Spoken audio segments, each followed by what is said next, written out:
선하신 하나님이 모세골 공동체 교회 형제 자매님들의 삶에 늘 함께 하시기를 빕니다. 지난 수요일에 우리 유혜령 목사님 위임 예식이 있었습니다. 모세골스럽게 거창하지는 않지만 따뜻하고 평화롭고 또 풍성했던 시간이었습니다. 위임식을 준비하고 거기에 참석하면서 다시 한번 하나님은 정말 선하신 하나님이구나 하고 고백했습니다. 여러분, 하나님이 선하시다라고 고백하면 그건 하나님이 물론 착하다, 윤리적이다 그런 의미는 아닐 겁니다. 저는 종종 유진 피터슨이 그의 메시지 성경에서 시도했던 것처럼 성경의 원어를 고려해서 현대의 언어로 바꾸는 그러한 시도를 합니다. 네.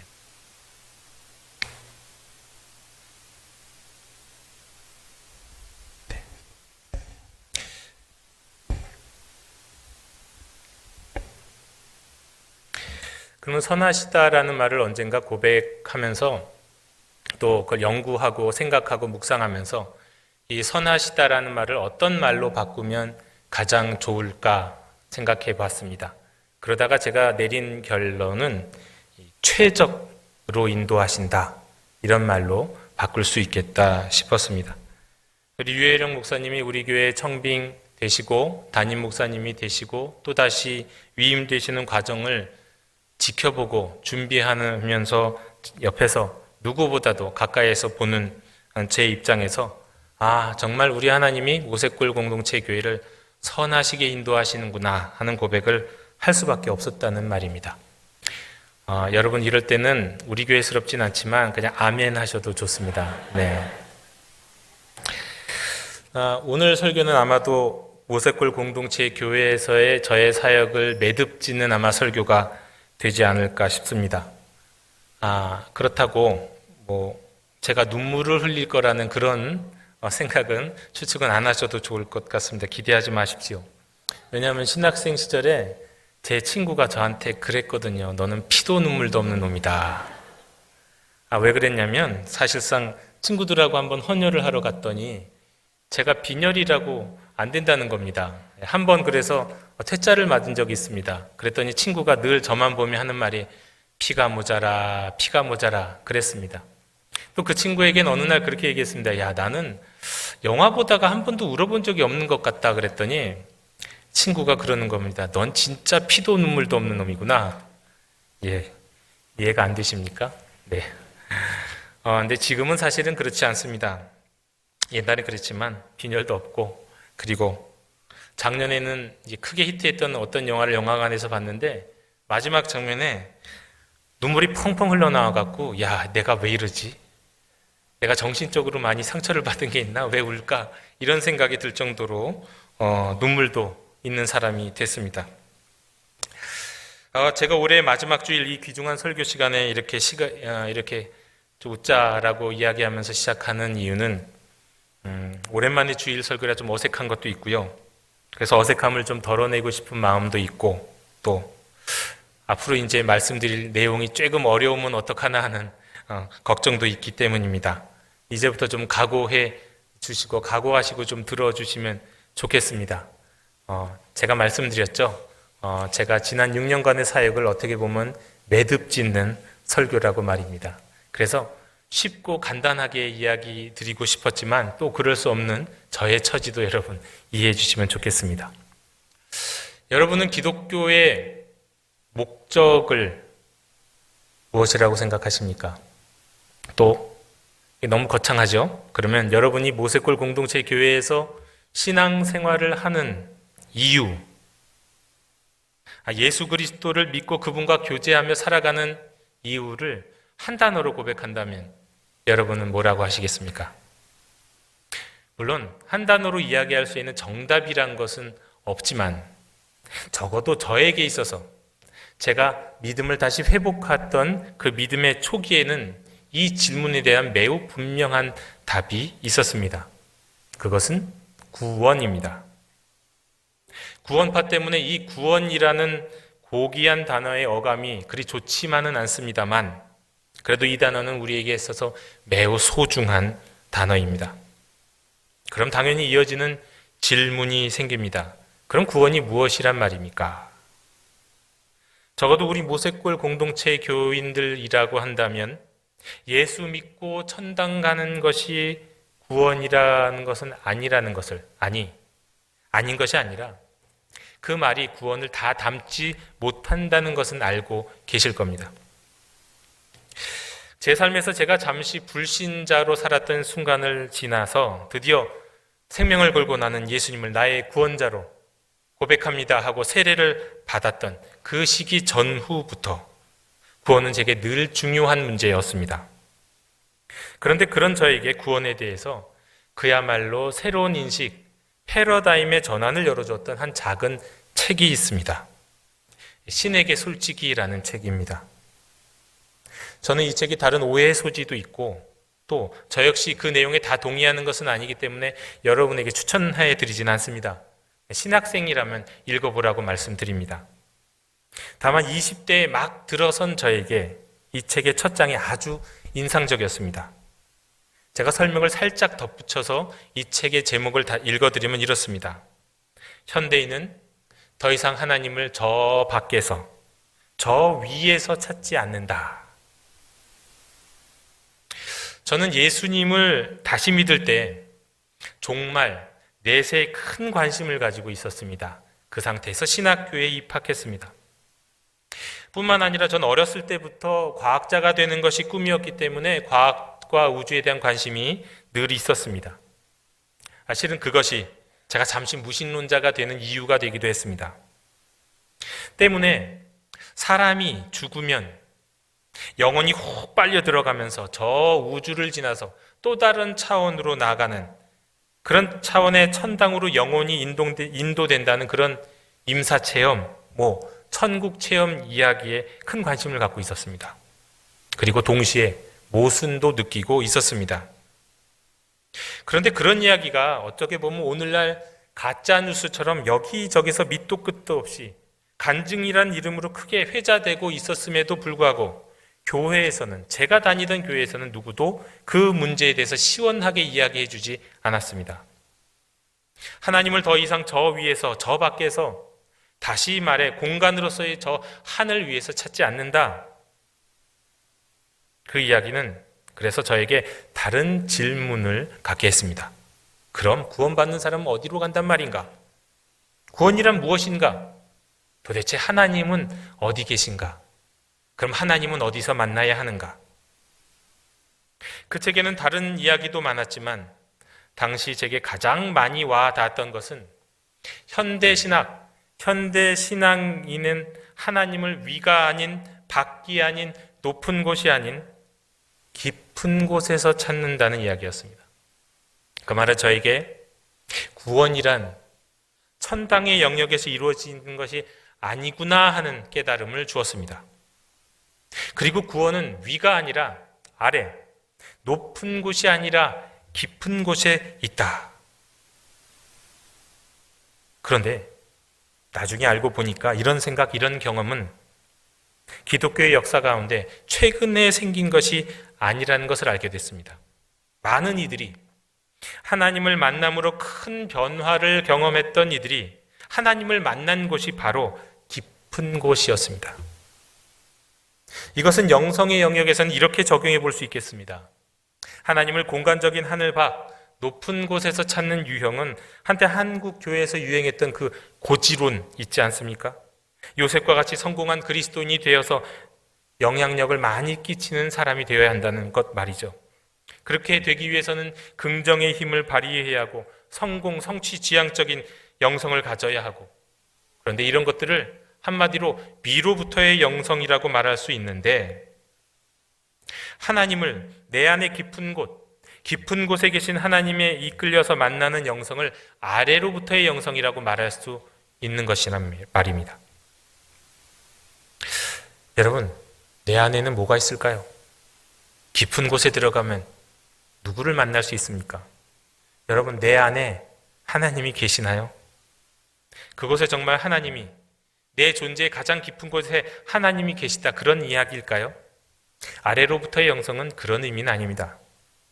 우리의 내면 깊은 곳을 바라보고 성찰하면 그 깊은 곳에는 나의 억압된 공격성, 분노, 두려움, 외로움, 게으름, 질투 이런 것들이 가득하다는 것을 보게 됩니다. 그런데 그 내면의 깊은 곳으로 들어가서 만나는 나의 진정한 모습을 살피고 직시하고 인정하는 용기를 갖게 될 때 그때 하나님께 인도된다는 의미입니다. 다시 말해서 내 내면의 것을 거부하지 않고 무시하지 않고 외면하고 그것과 만나고 그것과 인정하고 그것을 수용하고 받아들일 때 구원을 경험한다. 하나님께로 인도된다라는 것이 아래로부터의 영성입니다. 교부들은 예수 그리스도가 하늘로 승천하시기 전에 아래로 음부로 내려가셨다는 사실에서 우리가 하나님께 나아가는 길을 찾습니다. 우리가 예수님처럼 하나님께로 오를 수 있기 전에는 우리는 우선적으로 우리 인간성의 깊은 곳으로 내려와서 거기에 직면해야 합니다. 나의 나약함, 나의 무능함 그런 것들을 초월해서 하나님께 인도가 되어야 한다는 말입니다. 이 과정에서는 심지어 내 죄까지도 하나님께 나아가는 길이 될 수 있다고도 합니다. 종교개혁자 깔뱅은 기독교 강의 첫 장에서 말합니다.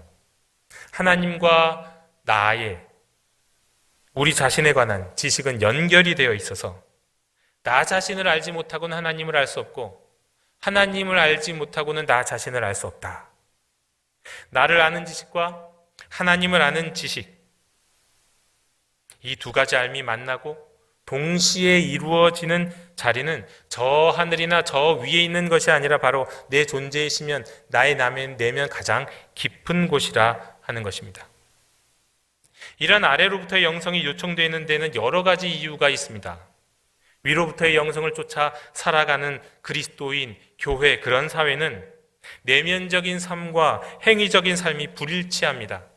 그로 인해서 여러 가지 질병이 생기고 그 문제가 나중에 폭발하게 됩니다. 죄를 이기는 것이 아니라 실은 죄를 억압하는 것이고 죄를 외면하는 것이기 때문입니다. 그래서 어느 순간 죄에 사로잡혀 버립니다.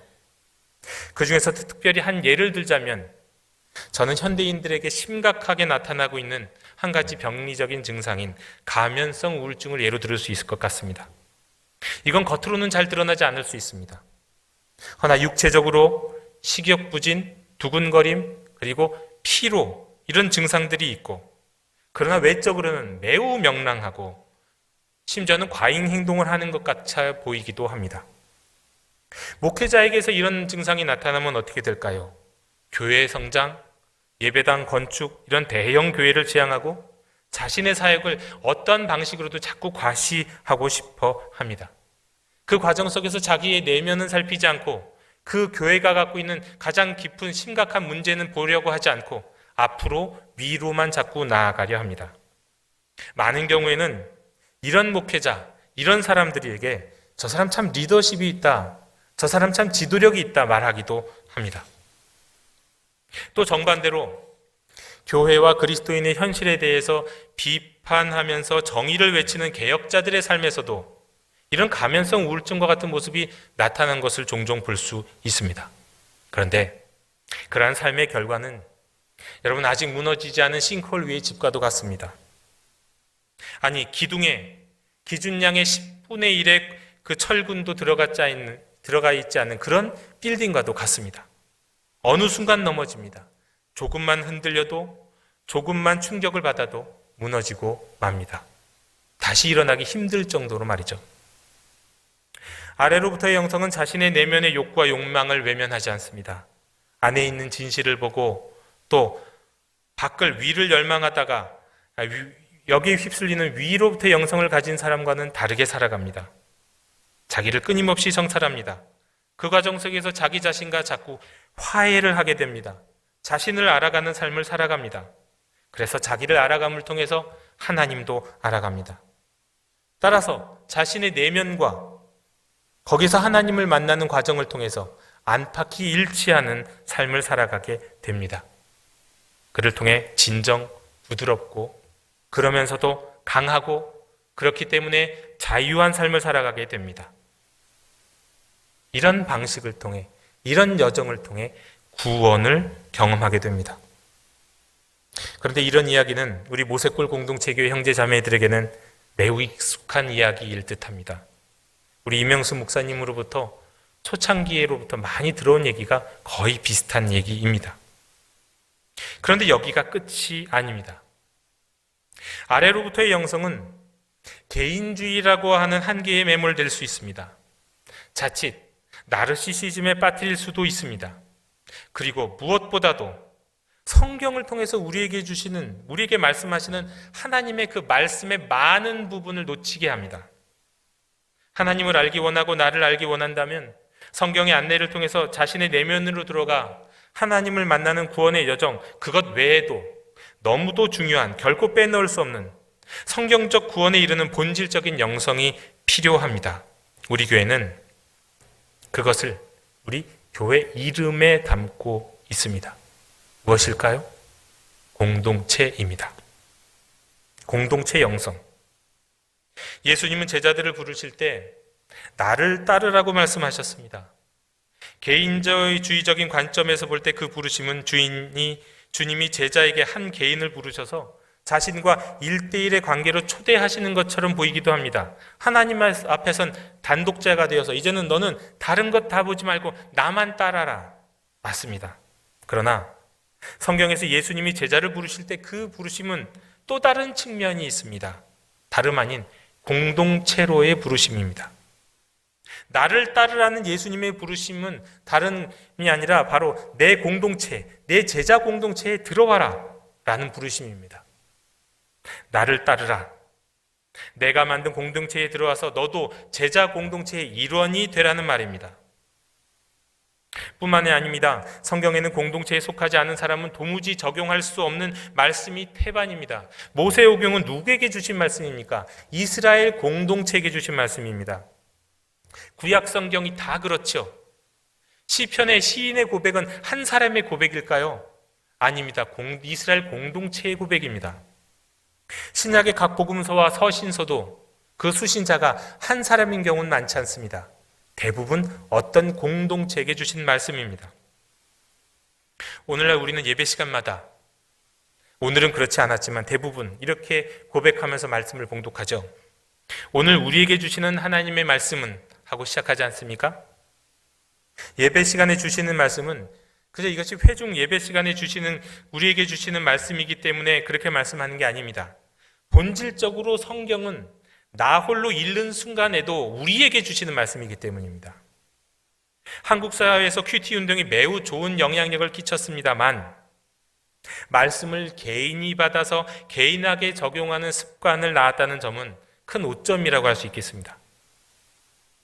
우리는 성경의 인도를 통해 자신을 성찰함으로 개인적 존재의 심연 속에서 나를 알고 하나님을 아는 그런 구원에 이를 뿐 아니라 역시 성경의 인도를 통해서 공동체 안에서 형제 자매를 만나고 하나님의 말씀을 그와 함께 받고 성경의 인도하심을 따르는 그 사람들의 얼굴 속에서 하나님의 얼굴을 발견하는 더 큰 구원, 더 통합적인 구원으로 부름받은 사람들입니다.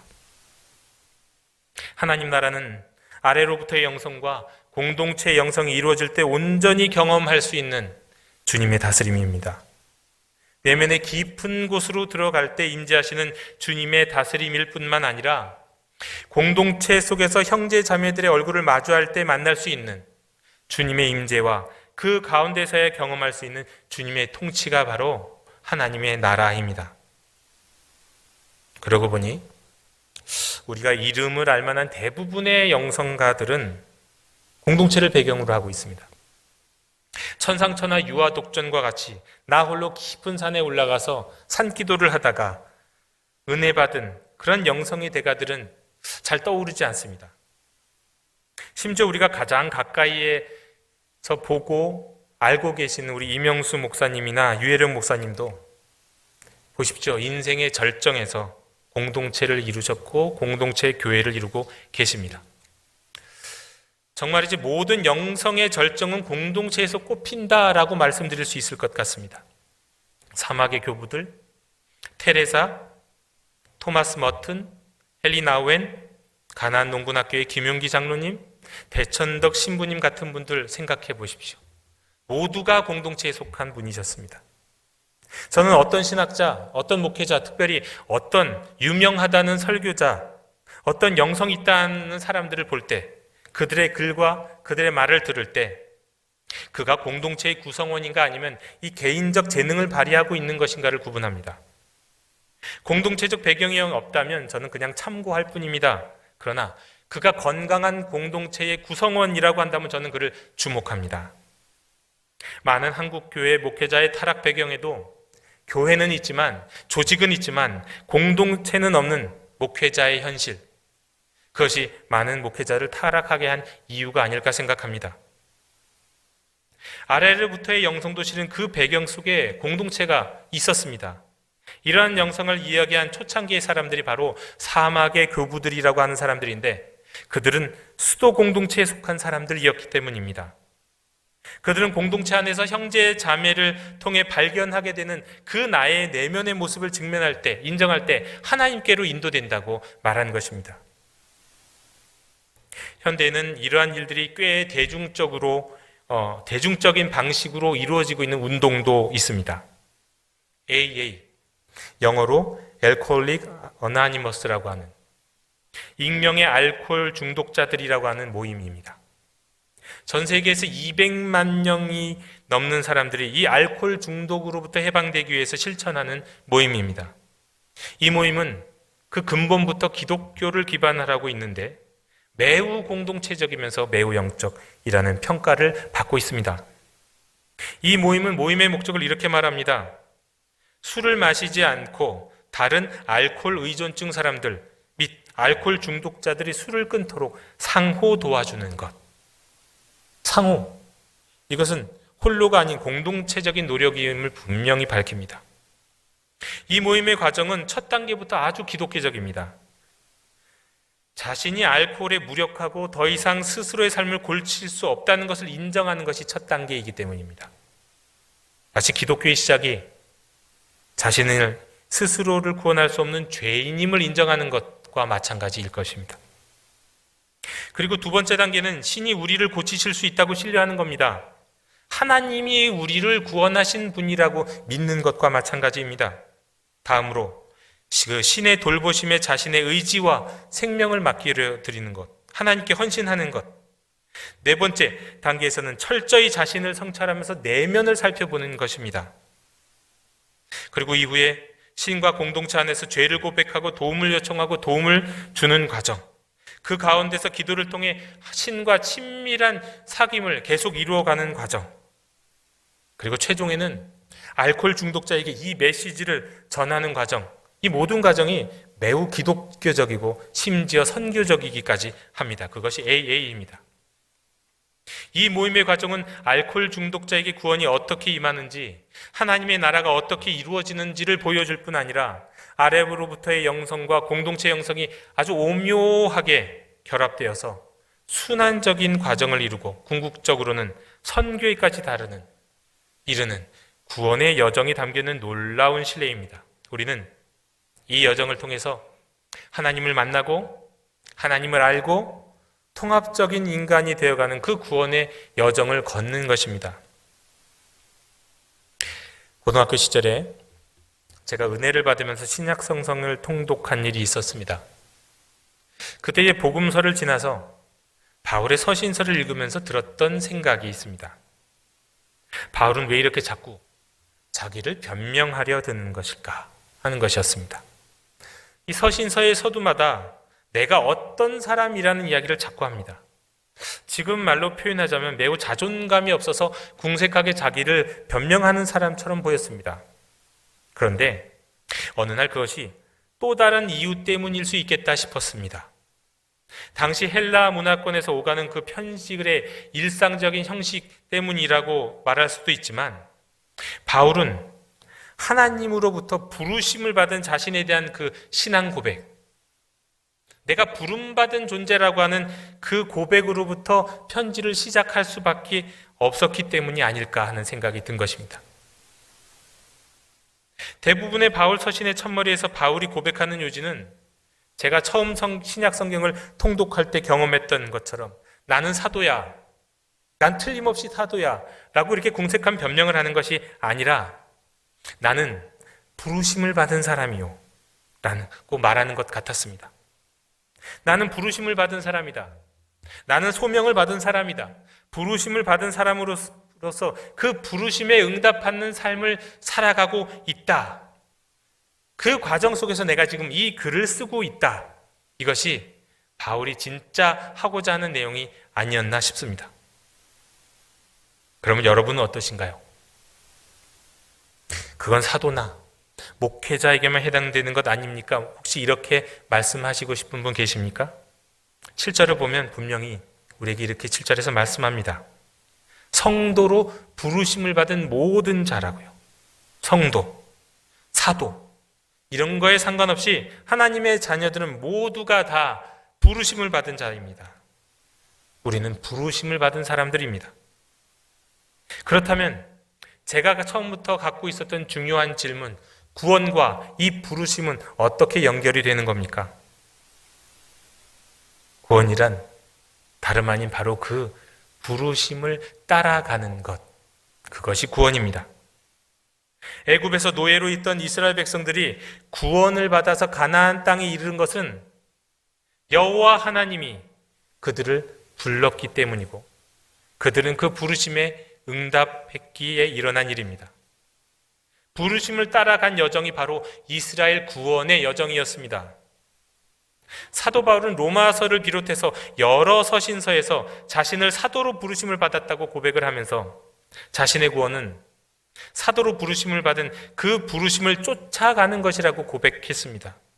내가 이미 얻었다 함도 아니요 온전히 이루었다 함도 아니라 오직 내가 그리스도 예수께 잡힌 바 된 그것을 잡으려고 달려가고 있다. 나의 부르심은 지금도 진행 중이라고 이야기한 것이죠. 그렇다면 오늘날 우리의 구원은 어떻게 이루어질까요?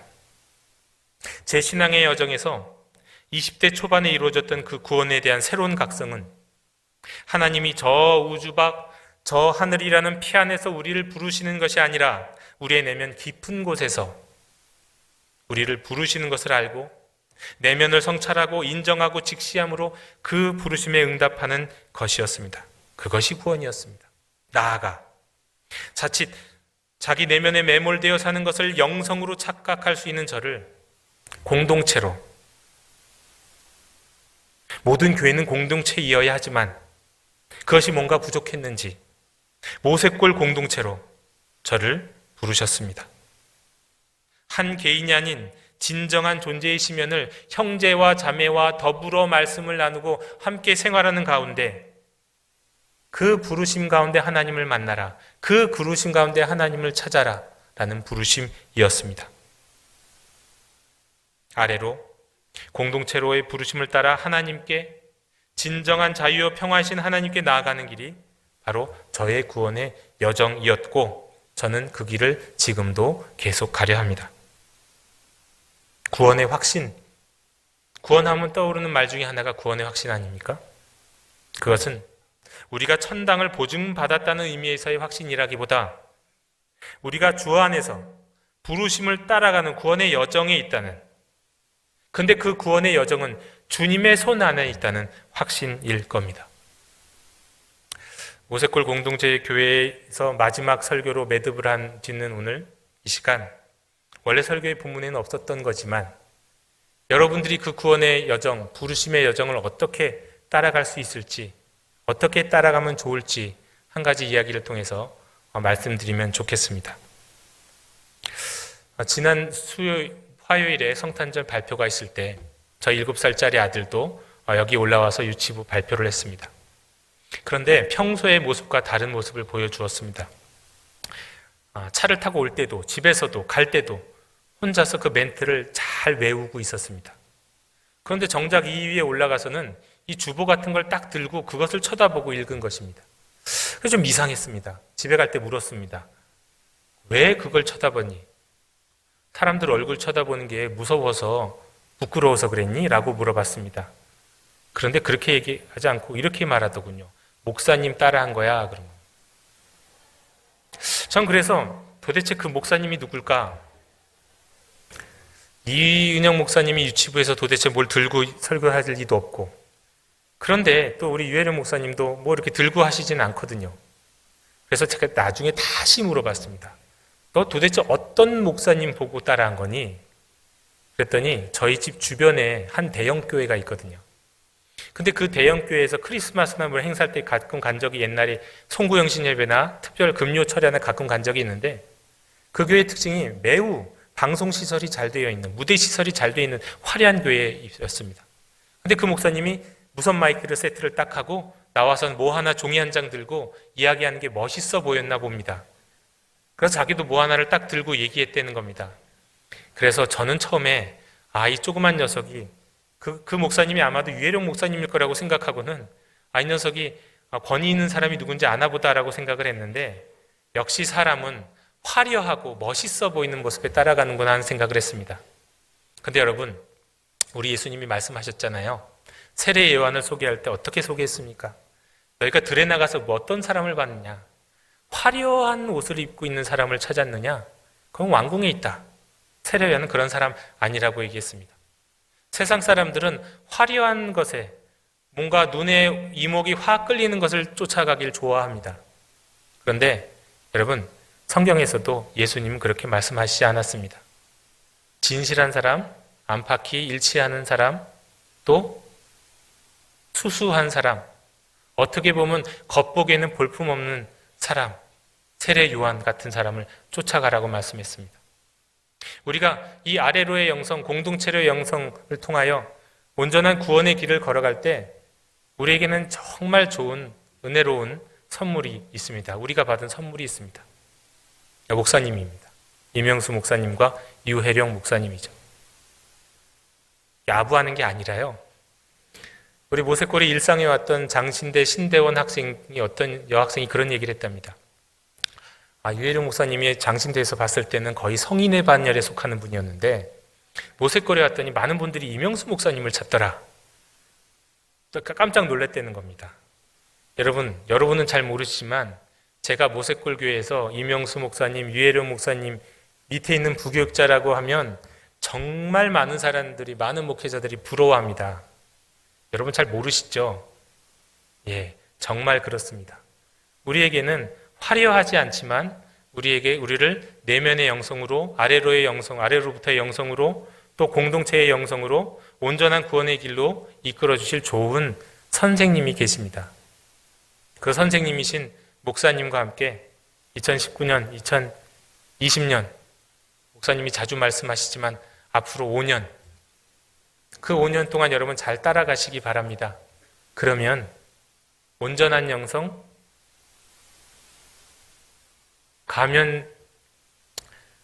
가면성 우울증에 빠진 그런 사람과 같이 안팎이 일치하지 않으므로 내면에서 불안하고 어디로 가야 할지 모르는 그런 세상 사람들과, 그런 세상의 그리스도인과 달리 나의 안과 밖이 일치하고 온전하고 통합적인 삶의 자리로 나아갈 수 있을 것입니다. 사랑하는 모세골 공동체 교회 형제자매 여러분, 지난 여러 해를 여러분 잘 달려오셨습니다.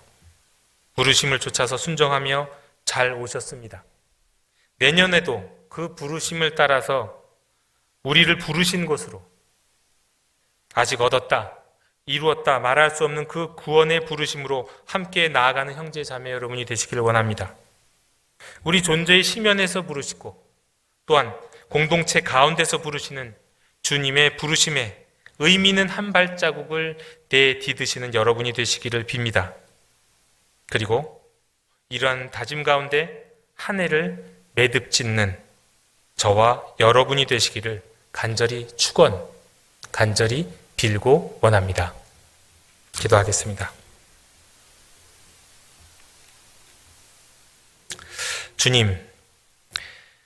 주님은 오늘도 저희를 부르십니다.